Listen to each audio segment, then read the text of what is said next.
정치평론가 서영석과 김용민 PD의 정치 토크.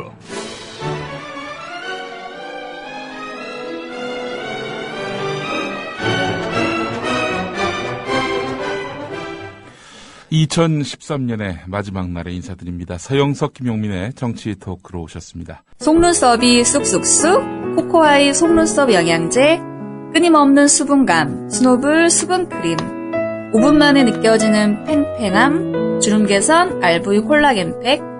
사실인지 궁금하시면 모모코스닷컴에서 확인해보세요. momocos.com momocos.com. 학교폭력 예방 앱 스마트 보디가드. 스마트폰 왕따 문자 등 사이버 학교폭력이 6배 이상 늘었습니다. 학교폭력은 언제나 욕설, 모욕, 협박과 같은 폭력 문자를 동반합니다. 그런 학교폭력 문자만을 감지하여 부모님께 알려드립니다. 미리 알면 예방할 수 있습니다. 구글 플레이에서 학교폭력 예방 전문 어플 스마트 보디가드를 설치하세요. 지금 설치하고 먼저 무료 이용해보세요. 사흘만 하늘나라에 다녀올 수 있다면 첫째 날은 세종대왕님께 감사의 큰절을 올리겠다. 둘째 날엔 김구 선생님께 뜨거운 술을 한잔 올리고 싶다. 그리고 셋째 날엔 청산하지 못한 우리의 아픈 역사, 친일파들을 꼭 처단하고 오리라. 나는 큰데 우리 라이프 상주는 민족 정기를 일컫는 상주가 되겠습니다. 여러분이 가입하신 해비시 프로를 국민TV에 후원하겠습니다. 가입하실 때 국민TV에 후원해달라고 말씀해주세요. 1600-3267 앞뒤가 다른 1600-3267 우리 라이프 상조 홍대리였습니다. 서영석 이사님 어서 오십시오. 안녕하십니까. 예, 저는 김용민입니다. 왜 이렇게 힘이 없으세요? 아이, 뭐, 연말에 방송하는데 힘이 있을 리가 있어요. 그럼 다음 주에는 힘찬 방송을 할 수 있다. 네. 예. 요즘 지난 일주일 동안 저희가 이제, 지나오면서 정말 감사할 일들이 많이 있습니다. 바로 우리 미디어 협동조합의 조합원이 크게 늘고 있다는 겁니다. 한 700명 늘었던 것 같아요.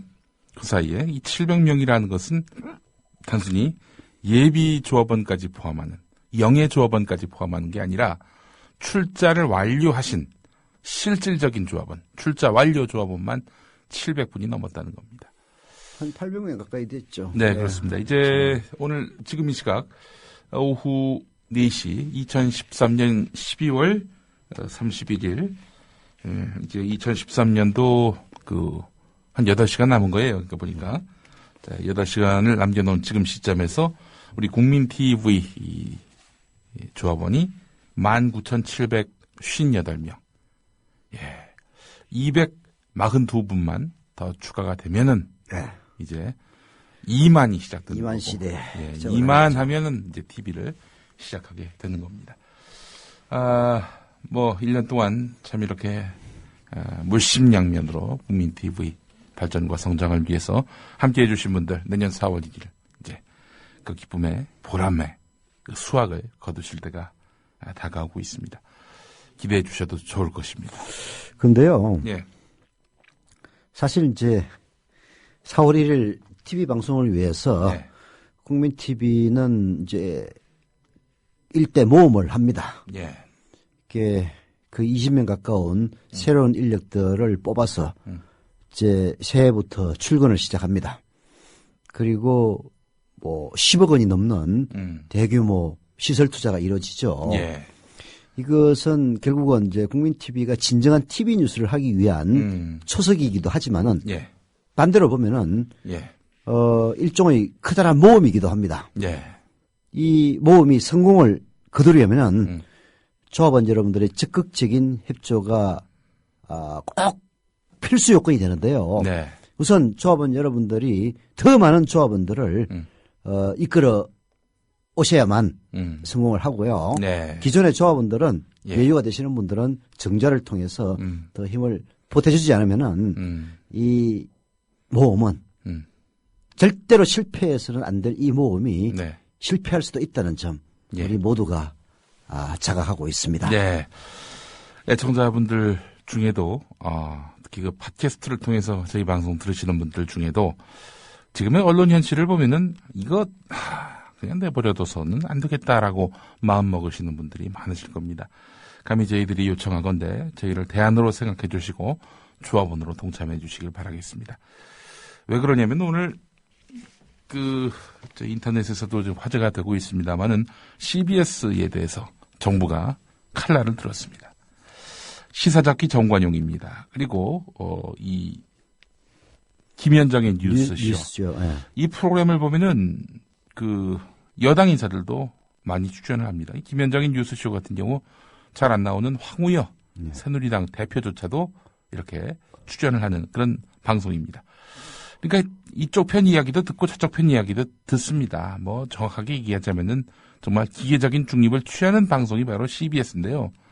근데 기계적인 중립이 문제인 겁니다. 이 박근혜 정권은 정권에게 불편한 인사를 출연시키면 이거는 우리에게 적대적 언론이구나 이렇게 생각을 합니다. 그러니까 예. 이제 종편이 그 모양 그 꼴이 된 건데. 예. 그러니까 예. 지금 손석희의 뉴스9도 적대시하는 이유가 뭡니까? 야당 편 인사들도 여당 편 인사들만큼 그렇게 출연을 시키거든요. 발언할 기회를 주거든요. 그게 불편한 겁니다. 그러니까 공정방송을 하는 게 불편한 거예요, 얘네들은. 그러니까 이제 CBS나 JTBC는 엄격하게 얘기하면은 공정방송이라고 볼 수는 없죠. 네. 기계적 중립을 취하는 방송입니다. 중립방송 정도로 네. 봐야 됩니다. 중립이 꼭 공정은 아니거든요. 사실 철도노조의 파업 같은 경우에는 철도노조의 파업을 유발한 정부보다는 네. 오히려 철도노조의 입장을 더 많이 듣는 것이 저는 공정하다고 봐요. 네. 그러나 JTBC라든지 CBS는 아주 기계적인 중립을 취합니다. 네.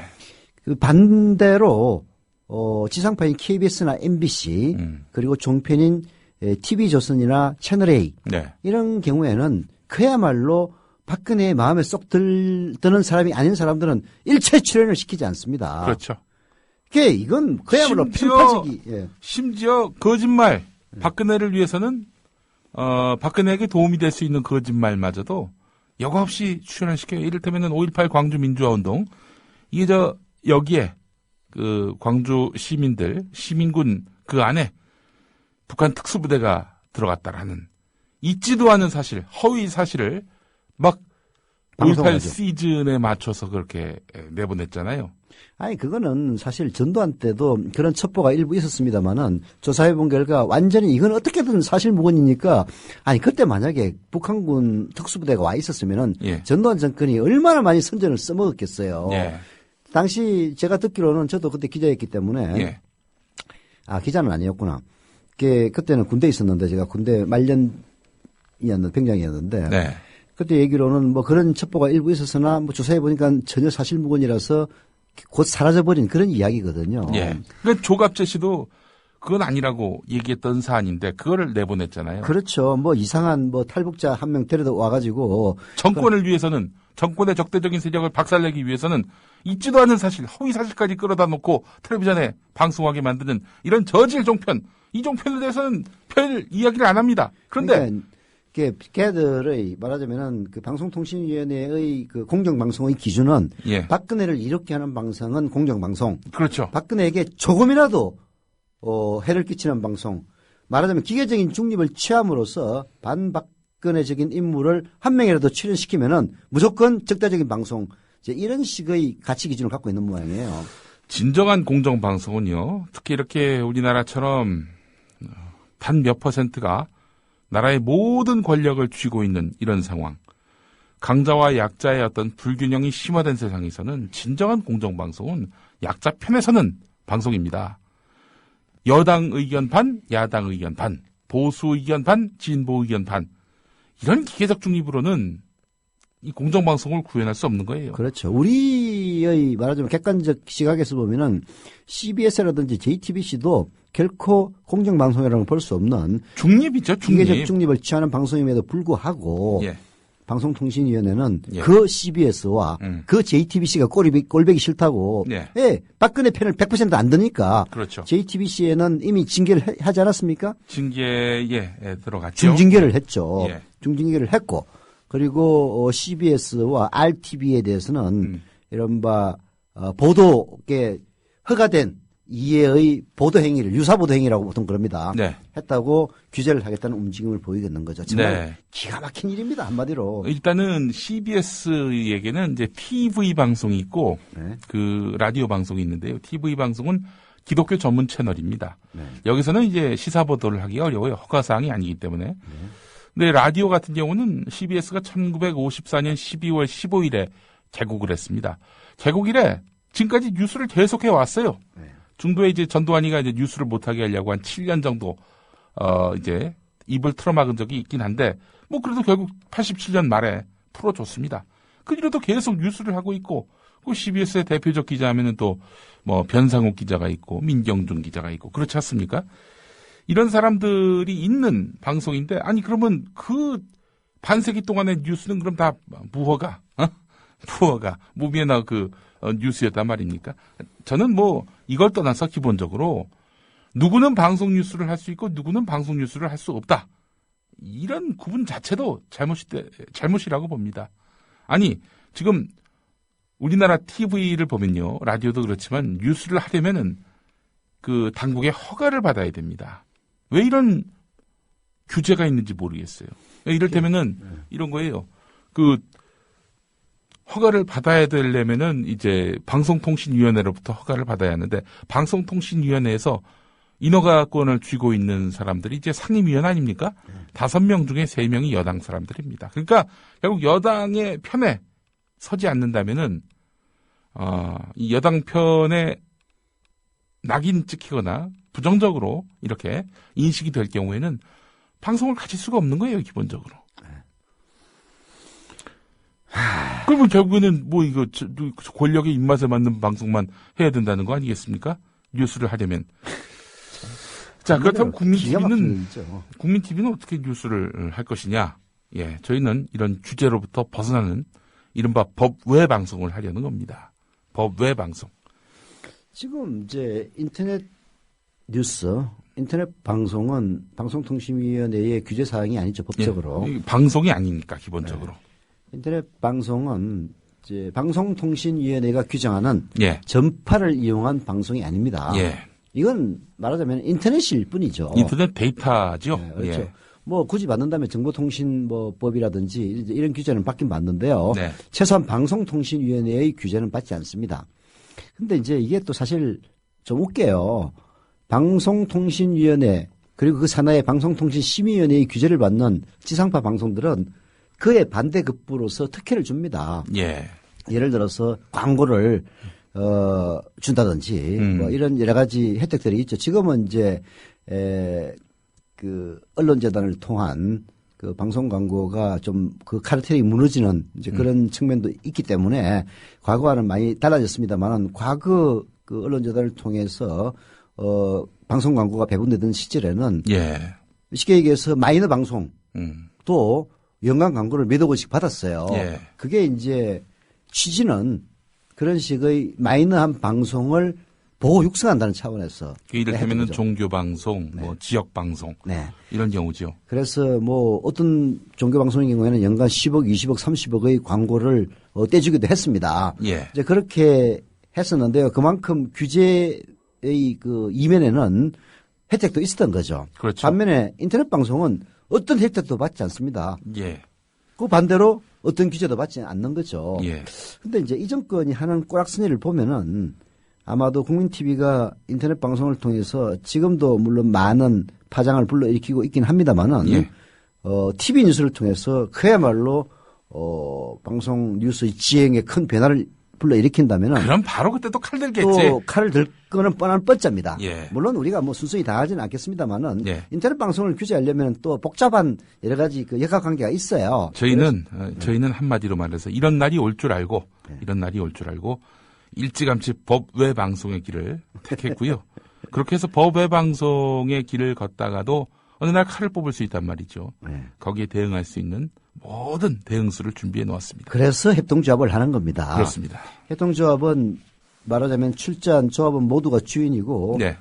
돈의 과다에 불구하고 다 1인 1표를 행사하는 모두가 주인이라는 주인의식이 강하기 때문에 권력의 압박이라든지 권력의 이른바 뭔가 약화시려는 꼼수에 조합은 모두가 대항할 수 있다는 그런 큰 장점을 갖고 있죠. 자, JTBC 예를 들어서 컨트롤하고 싶다.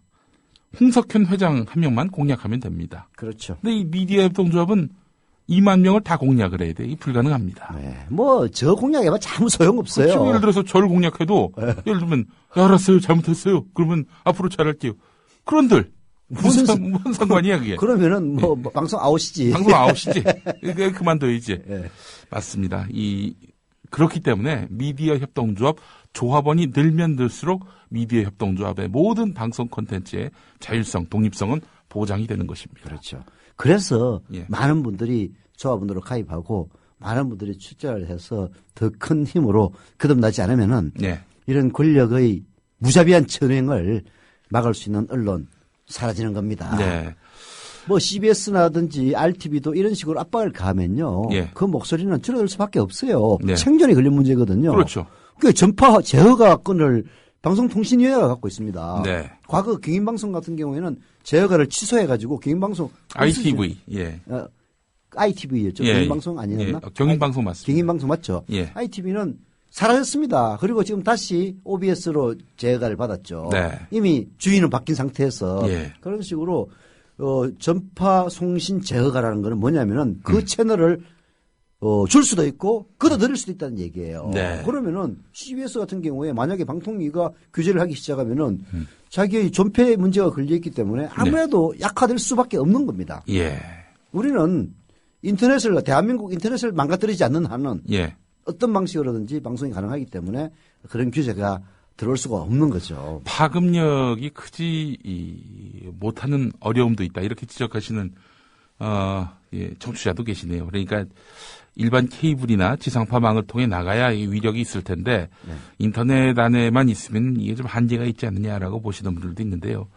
근데 이제 이 휴대폰 때문에 네. 그 한계를 이제 벗어나고 있는 거죠. 그렇죠. 이 스마트 미디어의 그 위력이 점점 더 커지고 있고요. 이미 뭐 광고 시장에서 TV 신문보다도 인터넷의 비중이 거의 TV가 아직은 1위입니다만은 인터넷이 TV를 거의 따라잡았습니다. 이거 뭐 광고가 되는 시장에 광고주가 가는 거 아니겠어요? 그렇죠. 그게 이제 저처럼 매일 전철을 통해서 출퇴근하는 사람들은 이미 시장이 바뀌고 있다는 것을 뼈저리게 느낍니다. 네. 가면요. 과거 불과 2, 3년 전만 하더라도 전철관에서 보는 뭔가를 보는 사람들은 책을 보든가 특히 아침 출근 시간에는 신문과 무까지 예.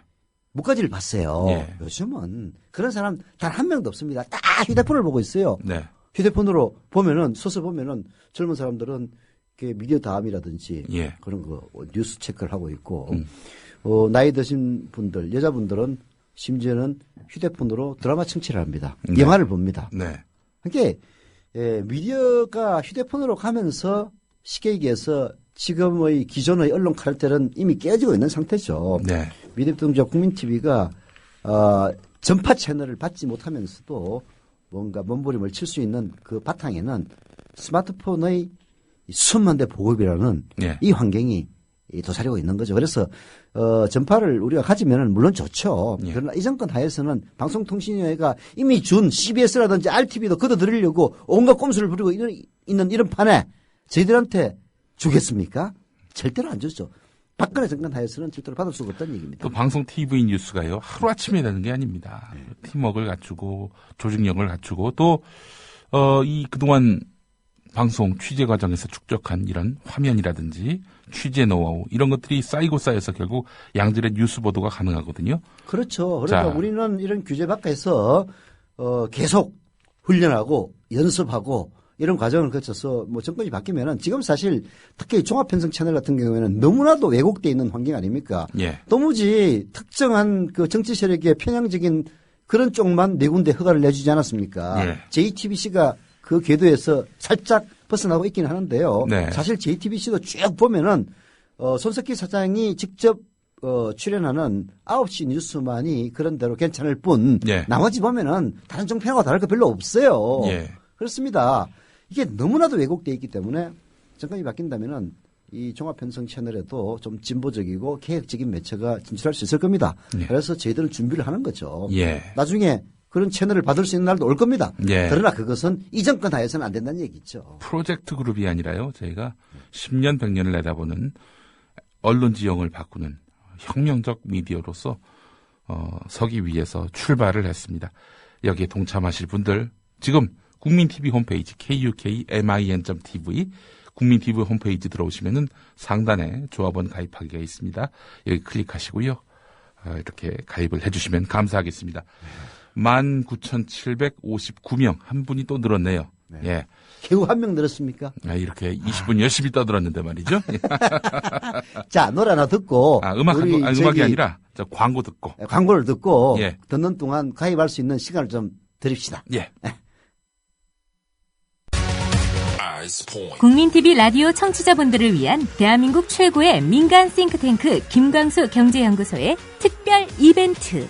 12월 31일까지 경제시평의 1년 구독회원이 되시면 부동산 보고서 6부를 보실 수 있는 3만 포인트를 적립해드립니다. 031-908-0172 검색창에 김광수 경제연구소를 검색하세요.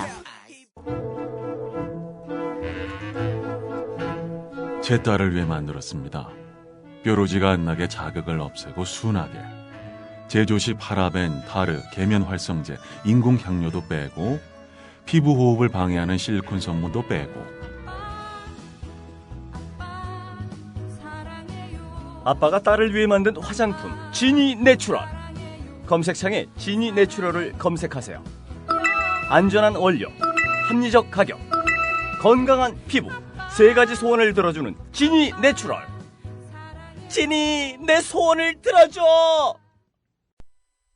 기관사 300명, 열차 승무원 200여 명을 기간제로 채용할 계획을 가지고 있습니다.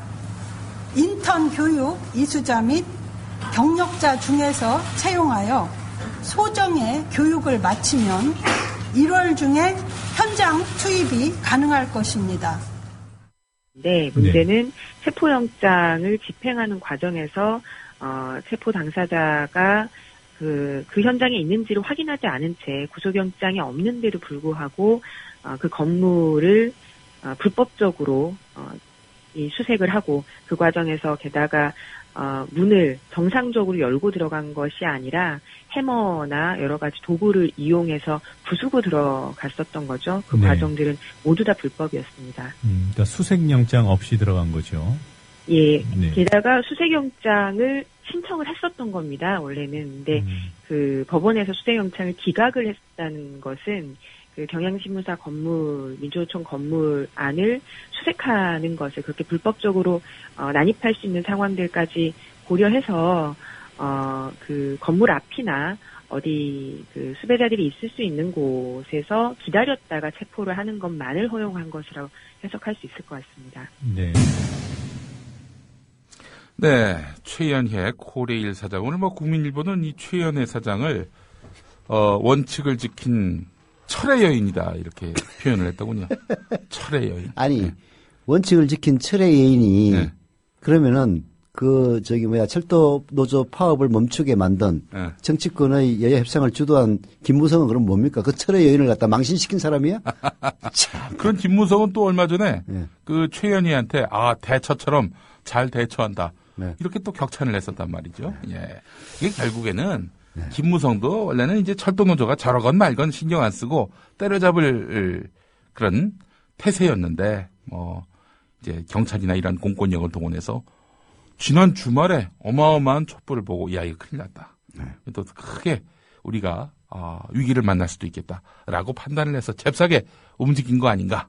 저는 이렇게 추정을 합니다. 맞아요. 맞습니다. 그러니까 지난 주말 사이에 급격하게 협상 모드로 돌아서게 된 거는 지난 토요일에 촛불 말고는 아무런 변수가 없어요. 그렇죠. 아무 이유가 없죠.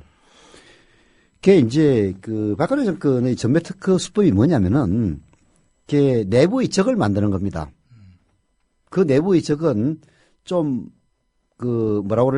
소수이면서 좀 정치적으로 뭔가 자기의 확실한 반대편에 서 있다고 생각되는 내부의 적을 만들어서 그 적을 집중적으로 공격을 하고 그리고 그쪽의 반발을 유도를 함으로써 중산층이나 중도층의 지지를 거꾸로 유도하는 이런 전략을 써왔어요. 그 반대 세력으로 제일 먼저 지목됐던 사람이 이른바 친노 세력입니다. NLL 정상 그 회담 대화로 유출 때. 예. 그 다음에는 내란 음모죄의 그 누명을 뒤집어 씌운 이석기 일파들이고요. 예. 그리고 정공로 정교조였고 마지막으로 철도노조였는데 철도노조 이전에는 그게 통했어요. 예. 그게 이석기를 빨갱이로 몰아붙이고 예. 통합진보당을 거의 빨갱이 정당으로 몰아붙임으로써 중산층이나 중간층이 야 이러다가는 진짜 우리가 뭐 잘못되는 거 아니야? 라는 생각을 함으로써 지지를 강제로 유발시키는 그렇게 해서 박근혜 정권의 가장 큰 취약점이라고 할 수 있는 두 가지 즉 부정선거 네. 그다음에 경제민주화 공약 포기 이 두 개를 덮을 수가 있었거든요. 예. 그런데 철도노조에서 그게 실패한 겁니다. 철도노조를 마치 공기업 계획의 뭔가 암세포인 것처럼 그렇게 포장을 해서 마구잡이로 몰아붙였는데 이거는 고립이 안 됐단 말이에요. 네. 그 JTBC에서도 여론조사를 그 12월 며칠인가 했는데 이게 이 정부 정책에 찬성하는 사람과 반대하는 사람이 거의 비슷하게 나왔거든요. 예. 지금 지상파가 완전히 박근혜 파로 박근혜 빨아주는 방송으로 도배된 이런 시점에서 나온 이 여론조사라는 점을 감안하면은 박근혜의 이른바 고립 전략이 철도노조처럼 통하지 않았던 것이고 그 절정이 바로 12월 28일의 집회였다고 보이는 거죠. 10만 인파가 몰려서 노동자들만의 잔치가 아니었다. 이게 신문 거의 대부분 정상적인 신문들의 기사 제목이었습니다. 정상적인 신문이 뭐 3개밖에 더 있습니까? 무슨 여러 개나 있는 것처럼. 예. 아이고 벌써 오셨어. 얘기하고 있는 아니 동안에 5시에 나오시라고 그랬는데 우리 정봉주 전 의원 막 오셨습니다. 장소 옮겼다고 얘기를 해줘야지. 9층 가셨구만. 예. 25분 동안 헤맸는데. 예, 아이고. 앉으세요 일단. 예, 우리 생방송 중에 지금 정봉주 전 의원 오셨습니다. 난입하였습니다. 난입. 이러면은 박근혜 정권은 난입했다고 뒤집어 씌우는 거야. 이게 바로 그 수법입니다. 우리 정봉주 전 의원님. 재미없어. 재미없는 게 아니라 사실이라니까. 자, 정봉주 의원도 그런 식으로 많이 덮어쓰기 많이 당해봤잖아. 누구 저요? 네. 아유, 저는 이제 성찰이 깊어서 그런 별로 신경 안 써요. 아, 그것도 뭐 깜빵 가가지고 형님도 제 나이 돼봐 그런 거 신경 안 써 이제. 아니 내가 그럼 더 젊어져야 되는데. 두 분이 연배가 2살 격차시죠? 그래요? 3살 아닌가? 아씨. 우리 저 정봉주 의원이 너무 동안이시죠? 아니 원래는 많이 늙었었는데 깜빵 갔다 와가지고 젊어졌어. 그러니까 한 번쯤 가볼만 한데. 예, 그래요. 아주 웰빙 센터. 웰빙 센터가 이 합정동에만 있는 게 아니라 홍성에도 있고, 홍성에도 있고 서대문에도 있습니다. 자, 새해가 이제 목전입니다. 한 8시간도 안 남았는데 우리 정봉주 의원께서 우리 올 한 해 고생하신 국민들에게 또 특별한 말씀을 좀 해주시죠. 국민 TV 조합원 그리고 청취자 여러분 안녕하십니까? 뭐야 또? 그거 하세요. 신경 안 쓰고. 뭔데? 목 인사 들락날락하게 사람들이 방송을 하는데. 예, 올해 한 해 동안 고생 많이 하셨고요. 그리고 저는 촛불이 정말 걱정이 됐었어요. 촛불이 그래서 이제 저희가 11월에 이거 핸드폰 끌까요? 예, 그러시네요. 11월에 제가 이제 만민공동회를 시작을 했어요. 그렇죠. 이게 이제 살면서 제가 예측이 빗나가는 경우가 잘 없는데. 많지. 예. BBK 빗나갔잖아. BBK는 아직도 진행 중이고. 여튼. 그래서 이제 11월에 무슨 걱정이 들었었냐면, 촛불이 겨울이 되면서 좀 꺼지겠다. 그때 이제 제가 어느 장소에 가고 자리에 가서 단 한 명의 촛불이라도 남아야 된다. 겨울을 잘 지내고 동면을 잘 하면 그럼 내년 3월에는 꽃피는 봄이 오면 촛불이 다시 확 퍼질 것이다. 라고 하면서 이제 제가 저쪽 진영에다가도 무슨 얘기를 했냐면 이게 민주주의가 위기에 있을 때 당신들은 민주주의가 위기라고 얘기 안 하지만 전 세계 이미 7, 80억 인구는 다 대한민국 민주주의 위기가 닥쳤다고 하는데 이럴 때는 진영과 관계없이 이렇게 촛불이라고 하는 것이 옛날로 얘기하면 일종의 의병이다. 의병. 예, 그래서 이런 것은 이쪽 저쪽을 떠나서 꾸준히 이렇게 좀 가져갈 필요가 있다. 나라가 위기에 처해 있을 때. 근데 뭐 그쪽에서는 콧방귀도 안 끼죠. 웬 개소리냐 그러고. 아니, 그쪽은 민주주의 위기라고 생각하지 않아요. 왜냐면은 쥐들 멋대로 짓거리고 멋대로 짓밟고 그러니. 아니 저쪽은 박근혜 대통령의 위기라고 생각했죠. 그 저쪽은 저쪽의 민주주의는 곧 박근혜 대통령이에요. 그러니까 그쪽도 위기는 위기지 민주주의에. 그래서 저는 이제 만민공동회 시작을 하면서 이 겨울을 촛불을 성화봉송하듯이 이어오면 그러면 겨울을 잘 나면 내년 3월 4월에는 또 다시 이 촛불이 확 붙을 수 있겠다. 예. 했는데 박창신 신부님 미워 죽겠어요. 이분이 느닷없이 종북의 두목으로 급부상하면서 박창신 신부님을 그 로만 가톨릭에서 인정한 이 신부님을 종북의 두목으로 몰아버린 거 아니에요. 그러니까 무슨 종교계가 그냥 발끈 들고 일어나는 계기가 됐지. 그러니까 신부님들 우리 급 당하고 있는 사이에 개신교 목사님들이 좀 늦게 천천히 하려고 그랬는데 개신교 목사님들이 나오셨죠. 네. 스님들 나오셨죠. 네. 원불교 나오셨죠. 천도교 어르신들도 나오셨죠. 네. 그러면서 촛불이 확 붙어버리는 거야. 12월에 들어와갖고는 그래도 이제 좀 이게 꺼지겠구나. 그럼 이제 만민공동회를 좀 열심히 더 잘하자. 네. 했더니 느닷없이 철도 노조분들이 나오고 민노총이 나오고 만민공동회가 떠야 되는데 아니 만민공동회는 안 떠도 되죠. 한 명만 와도 돼 이게. 아니, 만민공동회에 계속 뭔가 장애 요인이 발생했구만. 그렇죠. 근데 이제 이게 그래서 제가 농담으로 이제 그런 얘기를 하는데 이 청와대 기획 작품 같아요. 만민공동회를 탄압하기 위한. 형 재밌었어. 야, 이 정몽주 탄압 공작이었구나. 야, 아니, 박창신 신부를 어떻게 종북으로 몰아요. 그래갖고 종교계를 5대 종단을 단결을 시키더니. 급기야는 이제 이 겨울이 돼갖고 힘이 빠지니까. 느닷없이 코레일 이사회에서 KTX 수서발. 주식회사인지 뭐 법인인지 거기에다 41% 투자를 긴급하게 의결하고. 주식회사입니다. 주식회사죠. 의결을 하고. 코레, 형님은 좀 이해하는 것 같은데, 코레일을 이해하는 사람들이 없어요. 제대로 요즘 이해하는 많아졌어요. 사람들. 근데 내가 이거를 제대로 한번 설명을 하기 위해서 지금. 좋아. 오늘 안 해. 오늘 팟캐스트를 지금 준비하다가 그래서 늦었어요, 오늘. 근데 코레일과 그 다음에 민노총을 이런 거에 간단하게 우리 이 방송 듣는 분도 한번 생각해 보세요. 16년 만에 민노총을 친 거거든요. 예. 그럼 우리가 비교가 가능하잖아. 예. 이제까지 16년 동안 대통령 했던 분들이 3명이 잘못했냐 아니면 이분이 잘못했냐. 둘 중에 한쪽은 잘못한 거거든요. 예. 그럼 16년 동안 민노총이 더 빨개졌냐. 그것도 아니거든요. 정상적으로 활동하던 데를 느닷없이 쳐버리는 거야, 거기를. 압수수색 영장이 아니라 체포영장을. 체포영장으로. 체포영장하고 압수수색 영장의 차이는 뭐냐면 체포영장은 저 사람이 저기 있는 게 보여. 그럼 잡아가지고 당신 체포하겠어. 이게 체포영장인데 저 안에 저 건물 안에 사람이 있는지 없는지 모르는 상황에서 쳐들어가려면은 압수수색 영장이 있어야 되는데 저 안에 있는지 없는지도 모르고 심지어 저 안에 있는 사람이 이 안에 없다라고 얘기했음에도 불구하고 쳐들어가가지고 결국 못 잡은 거 아닙니까? 우리 서영석 형님께서 여기서 그 코레일에 대해서 몇 번 얘기를 하신 거로 제가 알고 있는데 이게요.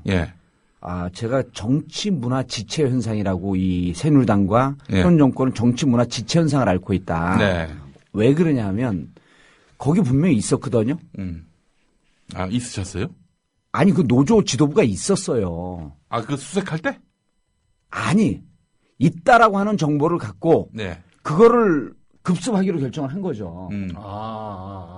그게 걔들이 일단 있다는 정보를 입수하고 들어갔구만. 입수했죠. 입수했는데 막상 들어가니까 민노총장이 없어. 이미 다 빠져나갔잖아요. 그 생각해 보셨어요? 그 어떤 정보가 샌다는 건가요? 정보를 이쪽에서도 갖고 있었던 거예요. 민노총을 치지 않을 것이다라고 이렇게 안심하고 있었던 쪽이 있었는데 모초를 통해서 정보가 흘러나온 거예요. 그건 따도 신이론이네.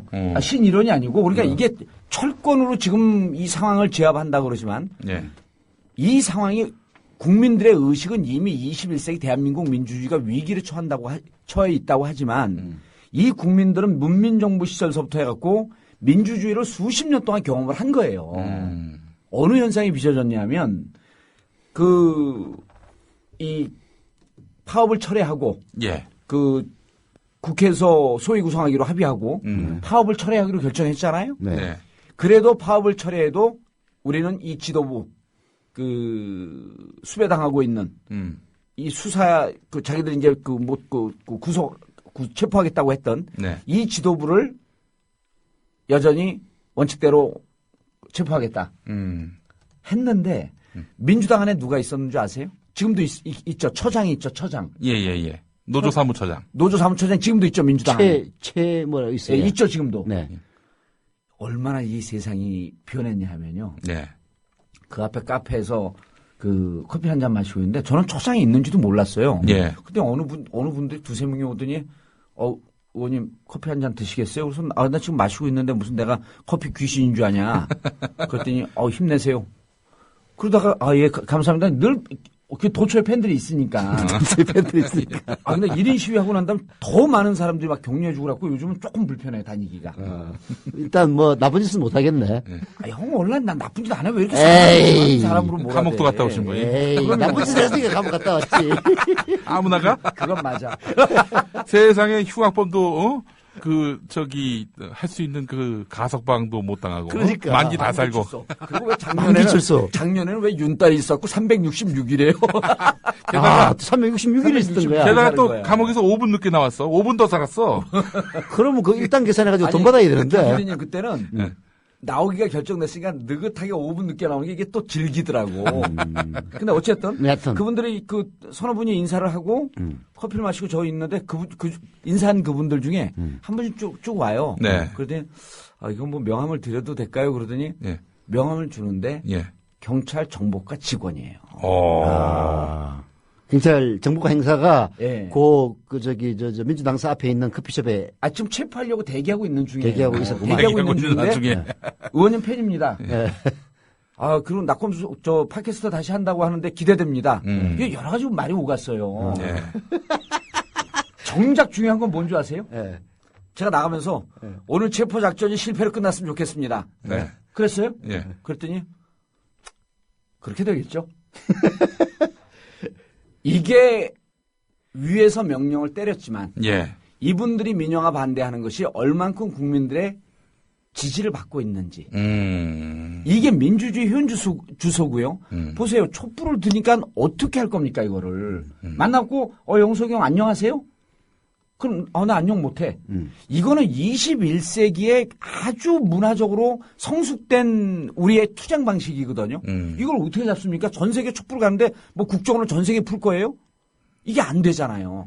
그런 느닷없이 거기에 이제 이 정봉주가 1인 시위를 하니까 이건 더 복잡해진 거예요, 상황이. 그래서 오늘 방송을 빌어갖고 우리 국민들의 민주의식은 이미 21세기를 달리고 있는데 저들은 1970년대 유신 시대에 머무르고 있다. 이걸 전문 용어로 정치 문화 지체 현상을 앓고 있다는 겁니다. 결국은 정신문화 지체 현상을 설명하기 위해서 여기까지 왔구만. 그렇죠. 우리 40년을 뒤져 있는데 보세요.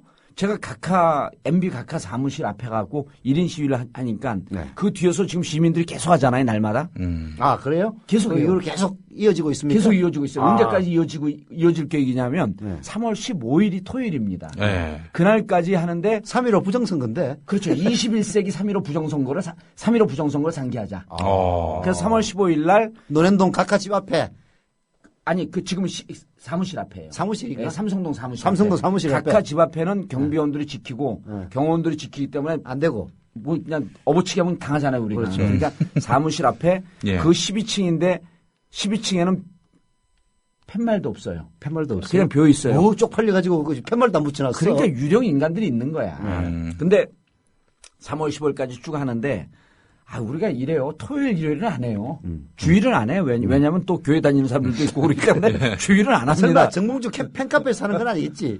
우리 팬카페 사람들이 많이 오고 일반인들도 이제 지원하고 그러고 있는데 우리 팬카페 오면 이제 자기 지원 글을 올리면 되는데 또 뭐를 하냐면 1월 19일 날 그날이 주일입니다. 일요일이에요. 네. MB 둘레길 걷기 행사를 해요.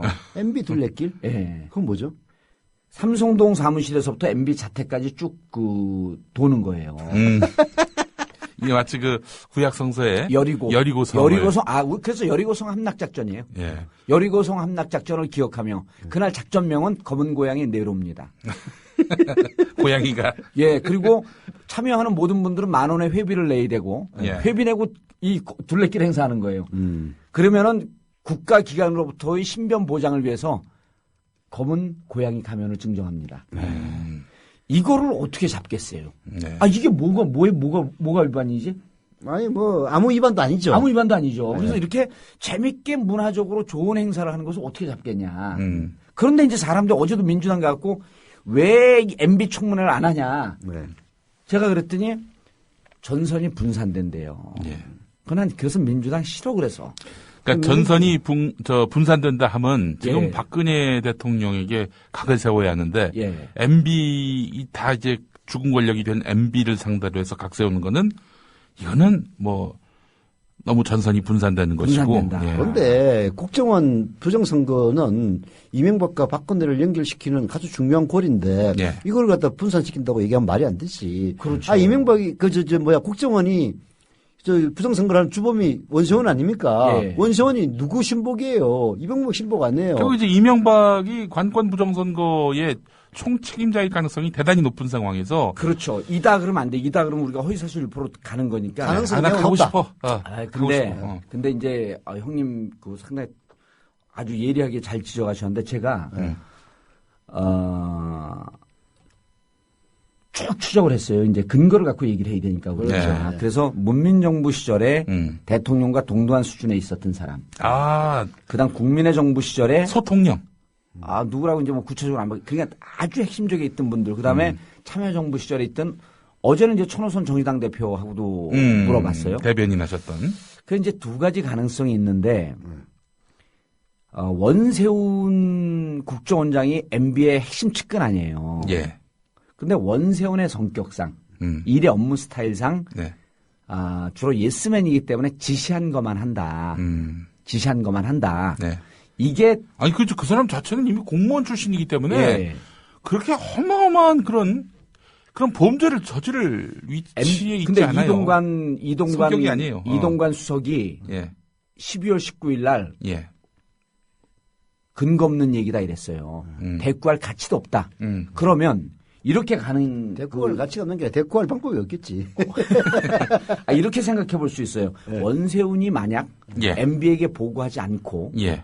했다고 한다면 그러면 옆에 누군가 어떤 확실히 믿을 만한 라인에서 개런티를 해주지 않았겠냐. 그건 너무 복잡하게 생각하는 거야. 근데 이명박이 지시받고 한 거 틀림없어.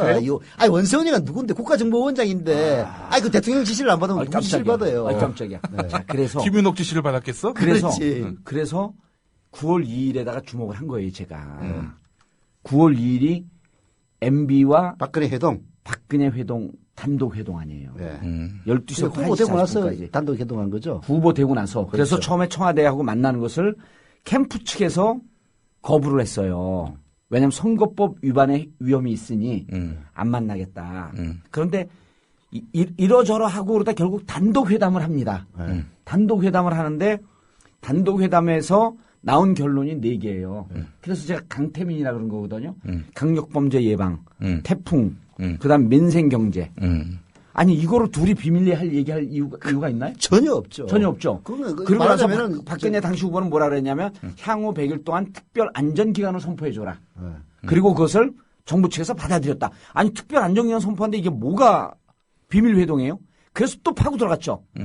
이 비밀회동 100분 동안에 5년 재임기간 동안 이 100분 동안 기록은 없는 거냐? 제1부속실에서 녹음을 했을 가능성이 99.99% 녹음을 안 할 수가 없다는 겁니다. 아하. 녹음하죠. 녹음하죠. 녹음 안 할 수가 없죠. 형 청와대 있었어요? 아니, 나는 뭐 청와대 있었던 것처럼 안 했죠. 기자였으니까. 형 기자였었지. 정봉주 연하고 기자로서 DJ 정부 시절에 청와대에 또 정보원이 있었어요. 그렇죠. 그래서 요걸 청와대에 근무했던 수석으로 근무했던 분들에게 물어본 거예요. 그랬더니 대통령 기록은 사초기 때문에 녹음을 안 할 수가 없다. 또 이 정권은 사초 파괴를 범죄시 여기는 정권이기 때문에 그렇죠. 당연히 있겠네. 당연히 있겠네. 그렇죠. 그래서 그렇게 사초를 파괴하는 일을 어떻게 하겠어. 그래서 이제 청취자들이 이제 이해하잖아요. 예. 왜 특검을 저렇게 목숨을 걸고 반대하냐. 음. 특검을 하면요. 예. 다른 게 두려운 게 아니고 예. 압수수색이 제일 두렵다는 겁니다. 아. 그럼 압수수색을 하면 어디 압수수색을 하겠어요? 청와대 하죠? 예. 새누리당 하죠? 예. 국정원을 해야 돼요. 그러면 이것뿐만 아니라 다른 뭐가 나올지 자기들도 모른다는 게 컴퓨터를 들여다보면. 그런데 여기서 워낙 한 짓이 많아가지고. 그렇죠. 오, 주요, 저도 제가 무슨 짓을 하는지 모릅니다. 이런 거죠. 예. 그런데 여기서 중요한 2012년 9월 2일 정봉주는 감옥에서 도 닦고 있을 때 두 분이 무슨 얘기를 했는지 이 녹음 파일이 특검에서 압수수색의 대상이 안 될 수가 없다는 겁니다. 야, 이 얘기 듣고 정봉주 의원은 이 얘기를 듣고 파기하는 거 아니야? 사초 파기는 안 된다고 하면서 만약 없으면 이건 더 국민적 반발이 일어나는 거죠. 아. 그러면 이게 1급 기밀이기 때문에 예. 공개할 수 없다라고 하면 이해할 수 있지만 1급 기밀도 이게 또 안 된대요. 정봉주 의원이 지금 숨통을 잡았어요. 지금. 그럼요. 9월 2일 박근혜와 이명박 회동의 녹음 파일을 찾아라. 녹음 파일을 찾아라. 그래서 이제 저희가 그 1월 19일 작전명은 검은 고양이 내로인데 그 구호는 죽은 지도 다시 보자. 죽은 지도. 그렇죠. 저 진중권 씨 표현대로 죽은 설치료도 다시 보자. 설치료. 근데 이게 이런 그 재밌는 우리 저항 방식의 아이디어가 다 20대 초중반들한테 나온 거예요. 그러니까 이미 국민들은 대한민국 국민들은 이렇게 21세기의 아름다운 민주의식으로 무장되어 있다. 잡으려면 잡아봐라. 그리고 그날 그 국내 기자들은 오는 거 사절입니다. 오로지 외신 기자들한테만. 그래서 모두 국민TV 기자는 가도 사절 아니지. 국민TV요? 국민TV 기자는 외신인가? 아이, 여긴 외계신이지. 외계신이야. 하긴 뭐 저기 지상파의 KBS나 MBC 그리고 종편에 비하면 그 외계인이라고 봐야지. 그렇죠. 여기는 아니 그렇게 쉽게 해서 여기는 위도 경도 각이 안 나오는 데 아니에요. 아니. 각을 떠야지 뭘 폭격을 하는 거지. 법외 방송이기 때문에 주소가 그렇죠. 없어, 주소가. 그러니까 지구와 그 우주의 경계선에서 방송을 하는 거 아니에요, 이게. 이게 사실은 비극적인 현실이죠.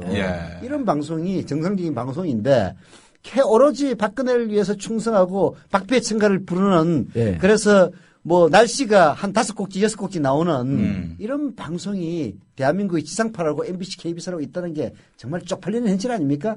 정봉주 의원 어떻게 생각하십니까? 그 부분은. 내가 무슨 검찰 피의자야, 뭐 피의자 다루듯이 그래. 얘기해 보세요.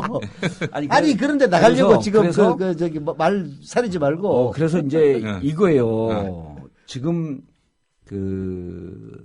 MB 청문회를 하는 게, 이 MB 청문회를 또 우리가 비공식적으로 여론조사를 돌려봤어요. 제 이제 그 전략기획팀들이 여의도에서 그 여론조사 회사를 갖고 있으니까. 무임이죠? 예? 돈 안 받고 해주는. 그러면 돈 안 받고 하죠. 그래서 그 사람이 이제 후원으로 붙어 있는데 잘 아실 거예요. 윈즈 코리아 컨설팅이라고. 혹시 그 정봉주 대선 기획팀? 아니, 이게 형 아실 거예요. 이근영이라고. 이름 들어봤어요. 청와대에서 9년 동안 여론조사한 팀이에요. 거기가 이제 한 직원 20명을 갖고 돌려봤더니 MB를 건드는 순간 왜냐하면 실질적으로 그 장 아메린가라고 하는 그 나치 수용소에서 살아난 철학자가 있어요. 장 아메린 요즘 나오대. 장 아메린. 그분이 뭐라 그랬냐면 값싼 용서는 이 역사의 죄를 단죄할 수 없고 이 사람들이 다시 권력을 잡으면서 악을 재생산한다. 지금 딱 대한민국하고 똑같네. 그렇죠. 그러니까 국민들이 아는 거예요. 왜 저렇게 많은 문제점. 그러니까 다른 거 하지 말고 이 국정원 자신 없으면 4대강 청문회 해야 될 거 아닙니까? 자원에게 청문회 해야 될 거 아니에요? 아랍에미레이트 가갖고 유전 확보했다 그러더니 그거 다 어디 갔어요? 거기서 무슨 상 받고 그 돈이 지금 MB 계좌로 입금됐다는 거예요. 그것도 또 유명한 얘기지. 청계전으로 갔다는 그런. 한겨레 보도였어요. 그런데 그 자원외교 문제, 그다음 제2롯데월드 문제, 이런 등등을 청문회 하자라고 하면서 거기다가 슬쩍 국정원 하나 넣어도 되는데 그 국정원 사건의 핵심은 이런 거 아니에요. 우리는 MB 측에서 그러잖아. 우리는 아는 바 없다. 그다음 박근혜 대통령 측에서 우리는 도움받은 바 없다. 그럼 귀신들이 만나서 장난질한 건가? 원세훈이는 귀신인가 봐. 그렇죠. 그러니까 이 부분에 대해서 실질적으로 가장 정확하게 알고 있을 것으로 추정되는 사람은 MB라는 거예요. MB. 그래서 MB를 청문회에 불러서 도대체 당신들이 9월 2일 날 무슨 얘기를 했으며 원세훈 국정원장이 어떻게 이런 행위가 가능했었느냐. 그 사이버 사령부는 그리고 우리가 5년 동안 MB 5년 동안 이런 소문들이 있었잖아요. MB가 댓글 부대를 조종하는 108조가 있었다 그랬어요. 108개의 팀이 있었다. 라는 얘기가 있었음에도 불구하고 우리가 미처 얘기하지 못했던 게 근거가 없었던 건데 지나서 보니까 그게 사이버 사령부였던 거예요. 점조직으로 연결되고 있었던. 사이버 사령부는 거의 1억 건에 가까운 트위터를 날린 걸로 좀 추정돼요. 1억 건이면 한 번에 하루에 2천만 건씩 해가지고 이걸 계산을 해보니까 그때 한 1억 건 이상 된다라고 추정되더라고요. 우리는 트윗을 취미 생활로 하는데 그 사람들은 국가의 녹을 받고 업으로 했군요. 업으로 했죠. 그러니까. 그래서 그런 부분에 대해서 정점에 있는 게 당시 국가 최고 통치자였었던 MB 아니에요. 그래서 난 정말 민주당한테 답답하고 그런 게 자꾸 민주당 지지율이 떨어지는데 이것을 박근혜 대통령 그 특검 특위 여기에다가 집중하는 것도 좋은데 또 다른 한 축에서 쭉 빼갖고 이런 거 아닙니까? 그 축구할 때도 중앙 공격하다가 느닷없이 사이드 공격으로 들어가고 공중전을 하다 보면 또 그 쇼패스로도 가고 이렇게 다양한 전략과 전술을 쓰면서 가는 건데 제일 중요한 게 지금 MB고 MB에 대해서 문제 제기할 때 온 국민들이 열광을 하는데 왜 이거를 도대체 하지 않냐? 난 진짜 이해가 안 돼요. 그래서 민주당하고 친한 우리 서영석 형님이 얘기해 보세요. 내가 민주당하고 안 친해. 민주당하고 아주 외두수야. 오히려 새누리당보다도 더 미워하는 것 같아 나를. 근데 누가요? 민주당이. 민주당이 누구 구체적으로 찍어봐요. 있어. 한길이 형하고 사이 안 좋아. 이거 물 썩은 물이 안 썩은 안 썩은 물이 안 썩은 물이. 아주 좋은 물입니다. 해양 심층수. 그래서 해양 심층수는 이게 그 후쿠시마하고 오염됐을 수 아니야. 거기서. 그거는 필리핀이야. 그래서 실질적으로 그 특검을 왜 사람들이 특검을 저렇게 목숨 걸고 주장하냐. 그 특검에는 압수수색이라고 하는 게 담겨 있고 지금 촛불이 워낙 세잖아요. 그러니까 특검을 누가 맡든지 간에 이제는 대충 할 수 없는 분위기가 된 거야. 자, 박근혜 대통령이 1년 동안 이 부분에 대해서 사과했으면 그냥 끝났을 문제거든요. 이 특검까지 온 거예요. 그러니까 지금 그 의원님 말씀을 들어보면은 우리가 이런 추정이 가능합니다. 9월 2일에 근데 그보다도 1년 앞선 2011년 8월에 2011년 8월 그 앞선해였나요? 그 앞선해입니다. 2010년 8월 2010년 6월 지방선거에서 그야말로 MB가 완판 깨지고 또 세종시 문제로 또 각을 세우는 와중에 또 이렇게 둘 사이가 더 크게 멀어졌고요. 이런 와중에 2010년 8월에 MB하고 박근혜가 청와대에서 만납니다. 그게 8월이 아니에요, 그거는. 2010년 8월이에요. 11년 8월 23일이고요. 그래요? 2011년이었나? 2011년 8월 23일은 20분을 만났고 2010년 6월인가 그때는 그 무렵 여름 무렵에는 그때는 2010년 8월 그때도 정확해. 그때도 100분을 만났습니다. 그 2010년 8월 이후로는 박근혜가 MB를 전혀 안 씹습니다. 씹을 수 있는 기회가 있었어요. 동남권 신공항 문제 때문에. 이 박근혜는 공항 만들어야 된다. MB는 못 한다. 그런데 그때도 박근혜가 굉장히 말을 가려했습니다. 근데 2010년이면은 그때 이미 사이버 사령부라든지 국정원의 댓글 활동이 시작됐을 때야. 자, 그리고 이 박근혜가 그 이후에 이제 큰 선거가 2011년 10월이 있었는데요. 이제 그때부터 이제 본격적으로 활동하기 시작합니다. 그래서 박원순 시장 선거 때 아닙니까? 그렇죠. 2011년 박원순 때도 이미 박원순 제약 공작이 됐잖아요. 그렇기 때문에 검찰에서 무혐의로 2010년 8월 시점부터 박근혜하고 이명박은 뭐 어떤 이유에서인지는 모르겠지만 서로 안 씹습니다. 근데 그거 좀 틀려요, 내용이. 내용이 약간 약간 시점이 차이는 있겠지만은 아니요, 안 씹은 건 사실이야. 뭐냐 하면 2010년 8월에는 만나서 그리고 우리가 그 정권 재창출을 위해서 노력을 하자라고 했는데 그 이후에 바로 이재호가 개헌 카드를 들고 나와요. 그래서 조금 관계가 좋다가 다시 좀 멀어져. 개헌 카드가 나오면서. 예. 그리고 그래서 2011년 8월 23일 날 만나고 그때는 20분 짧게 만납니다. 여야 대표끼리 만나고 있다가 두 분이 독대를 하는 게 20분쯤 독대를 해요. 네. 그때부터 사이가 비교적 원만하게 간 게 2011년 8월 23일 이후예요. 예. 그래서 그러면 뭐 대충 짐작이 가능하지. 예. 2010년에는 내가 맞아요. 2010년 8월 21일 오전 11시 55분부터 낮 1시 반까지 청와대에서 배석자 없이 만났어요. 맞습니다. 그 이후로 박근혜하고 이명박하고 피 튀기는 설전 이런 것들이 없었어요. 그러니까 이미 그때부터는 그때 뭔가 짜옹이 있었던 거지. 예. 그때 이제 합의했던 내용은 정권 재창출을 위해 노력한다. 이게 그렇죠. 조선일보 인연 제목이었어요. 정권 재창출을 위해 노력한다라고 이렇게 되어 있죠. 예. 그래서 정권 재창출을 위해서 국정원하고 군사이구사령부를 가동하기 시작했구만. 예. 그 2007년에는 막 MB를 향해서 전과 14범인이 이게 친박계 인사들이 한 말입니다. 그리고 위장 전입이라고 이제 써줬는데 이 위장 전업이라고 하셨죠. 우리 박근혜 후보께서. 그리고 전화 위기였구만.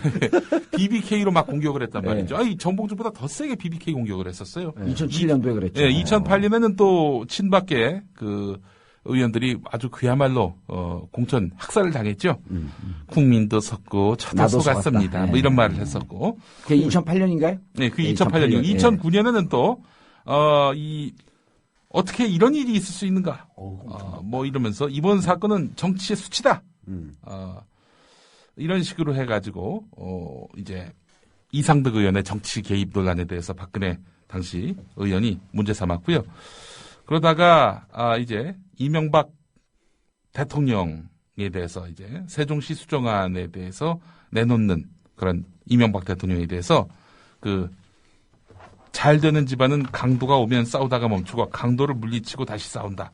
뭐 이런 식으로 이제 이명박 대통령이 말을 하니까 박근혜 그 의원이 집안에 있는 한 사람이 마음이 변해가지고 갑자기 강도로 돌변하면은 그때는 어떻게 해야 하느냐. 우리가 봤을 때 아주 수준 낮은 이런. 그러니까요. 그때 둘의 유치한 이런, 둘의 관계가 무척 극악한 상황까지 갔었어요. 그리고 심지어는 또 그때 그 이런 박근혜 이제 이명박이 사실상 이제 오너인 댓글팀에서 박근혜도 씹었던 거 아닙니까? 그렇죠. 예. 그것도 저 수사에서 일부 드러났잖아요. 예. 2010년 8월 이후로는 이명박 박근혜가 안 싸워.